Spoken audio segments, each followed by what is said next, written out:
Halo teman-teman semua, jumpa lagi nih dengan kami Delvanos Weekend. Masih dalam sisa-sisa libur lebaran kemarin, kami waktu itu sempat main-main ke salah satu taman kota yang masih terbilang baru guys. Ya, belum lama soft opening lah istilahnya. Kalian juga mungkin sudah sering dengar dan lihat di media sosial, televisi. Pokoknya lumayan viral guys. Namanya adalah Taman Tebet Eco Park.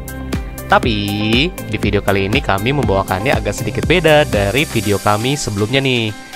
Jadi yang mau kami sharing sekarang adalah 12 hal yang perlu kamu ketahui dan kamu siapkan sebelum kamu main ke Taman Tebet Eco Park. Supaya kalian bisa well prepared dan gak ngezong pas datang ke taman yang satu ini. Jadi ditonton sampai habis ya. Mudah-mudahan informasi dari pengalaman kami main ke sini waktu itu bisa bermanfaat untuk kalian semua. So, stay tune terus ya. Dan jangan lupa klik tombol like, subscribe, comment, and nyalakan lonceng notifikasinya ya guys. Jadi ini dia 12 hal yang perlu kalian tahu sebelum main ke Taman Tebet. Yang pertama, datang pagi. Ya, jadi waktu kami kesini, kami itu berangkat dari Bogor sekitar jam 7 pagi ya. Dan sampai di Taman Tebet itu sekitar jam 8-an. Dan ternyata pengunjungnya sudah padat merayap kayak gini guys. Kebayang gak sih? Kalau istilah kami itu kayak cendol.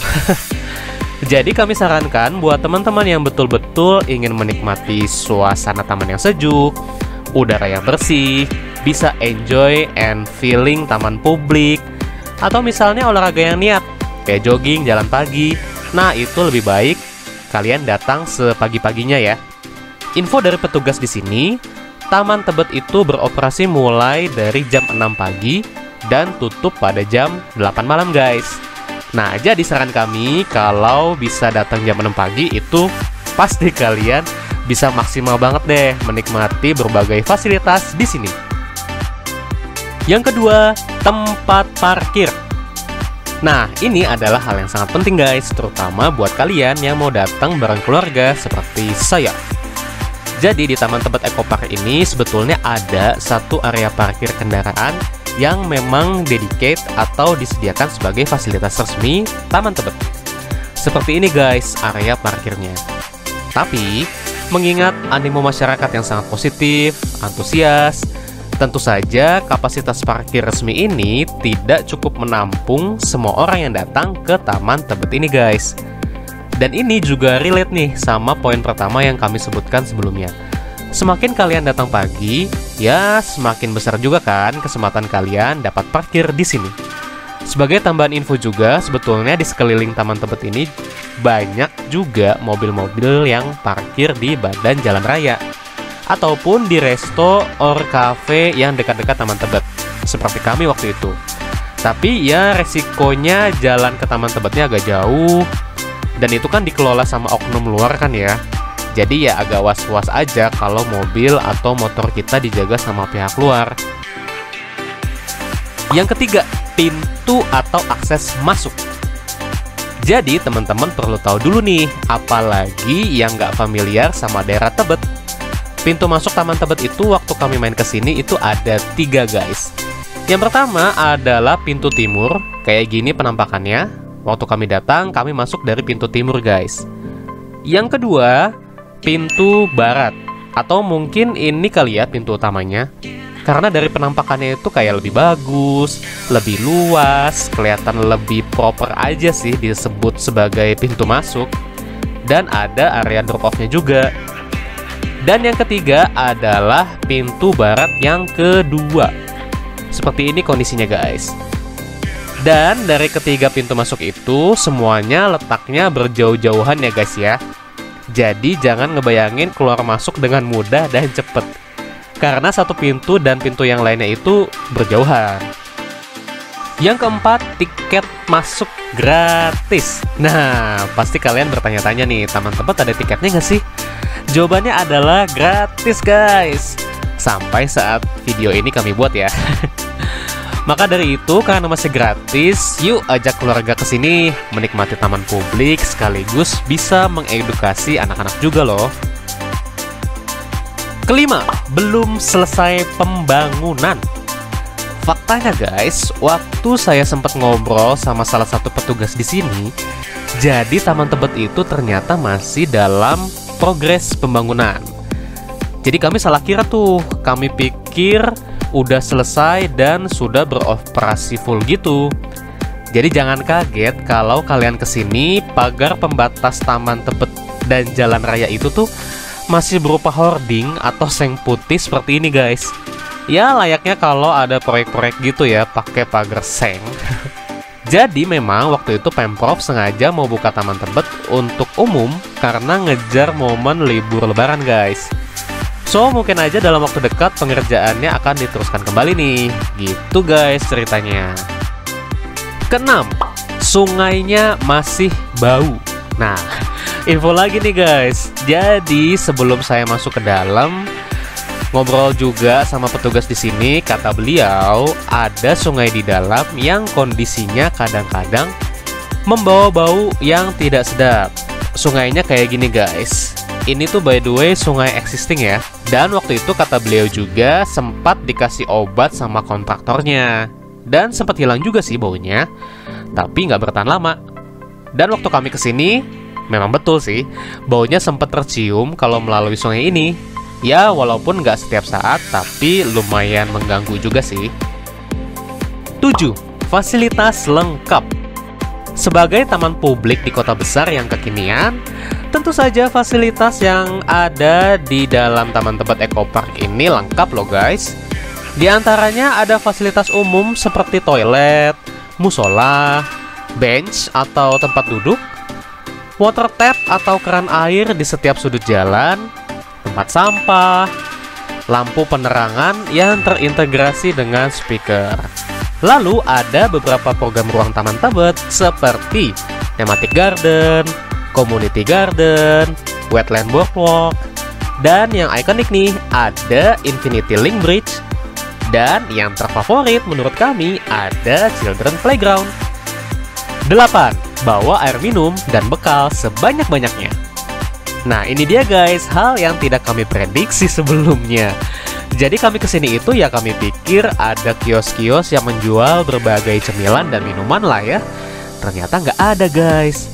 Ya ada sih pedagang kaki lima jajanan gitu, tapi itu di luar taman guys.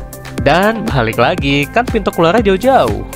Kalau misal tiba-tiba haus dan lapar, ya kali kami harus keluar terus masuk lagi gitu.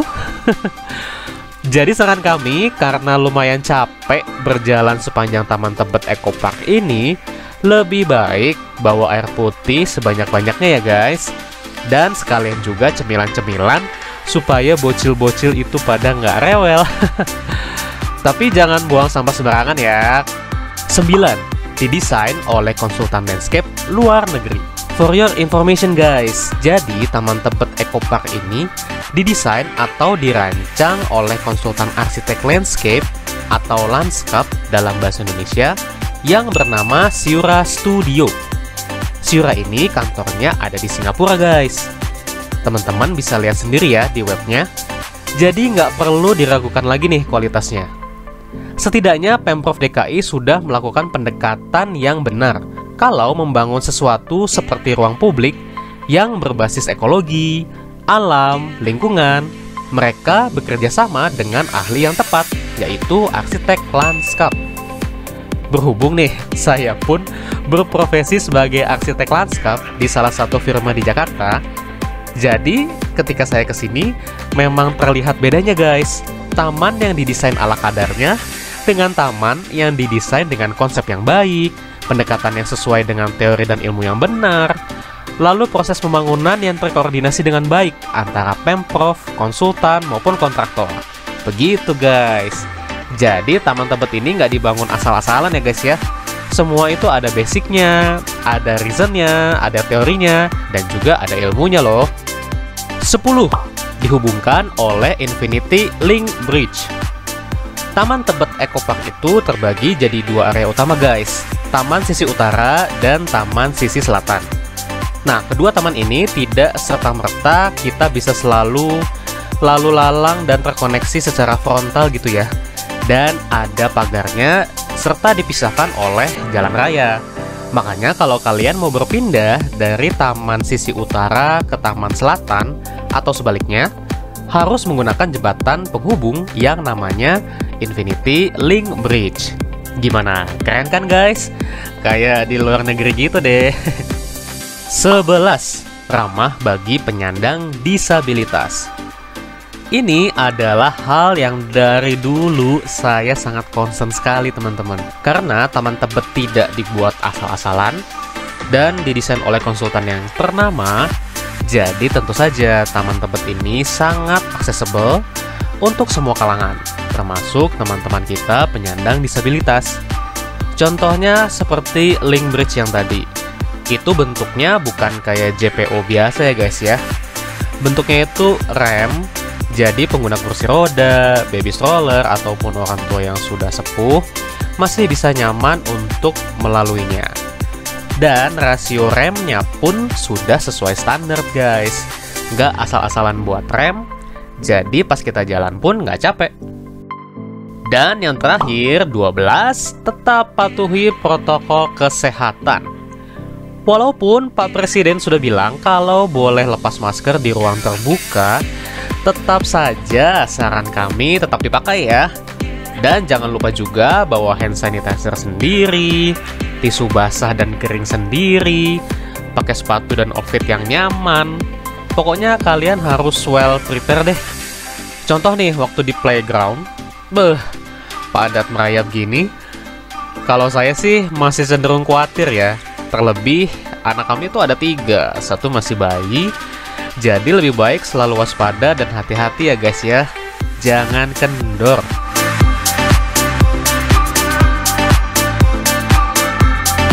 Baiklah teman-teman, itu dia 12 hal yang perlu kalian ketahui sebelum main ke Taman Tebet Eco Park. Ini semua muncul dari sudut pandang dan pengalaman pribadi kami ya. Kalau teman-teman ada saran atau ada yang mau nambahin, silahkan monggo. Atau mungkin ada info yang kami keliru, monggo aja disampaikan dan dikoreksi di kolom komentar ya guys ya. Harapan saya sebagai orang awam, sebagai seorang bapak 3 anak juga, sebagai arsitek landscape pula, mudah-mudahan kedepannya Taman Tebet Eco Park tetap menjadi taman yang asik, bersih, rapi, dan terawat dengan baik. Tentunya semua itu bisa dicapai kalau dari diri kita sendiri sudah punya kesadaran. Kalau ini tuh fasilitas publik, ya mbok dijaga sama-sama, jangan dirusak. At least kalian jangan buang sampah sembarangan deh, itu aja dulu. Jangan mentang-mentang gratis, terus kita bisa seenaknya ya. Berkaca juga waktu Taman Kalijodo dibuka dulu, wah antusias warga sama ramenya nih kayak Taman Tebet ini. Dan semoga siapapun yang bertanggung jawab di Pemprov nanti bisa punya jiwa pelayanan yang tulus dan tidak hanya mementingkan kepentingan politik semata. Dan kami rasa Pemprov DKI sekarang pun perlu diberikan apresiasi juga ya. Ya walaupun belum sempurna, masih ada aja sih kurangnya kalau dicari-cari.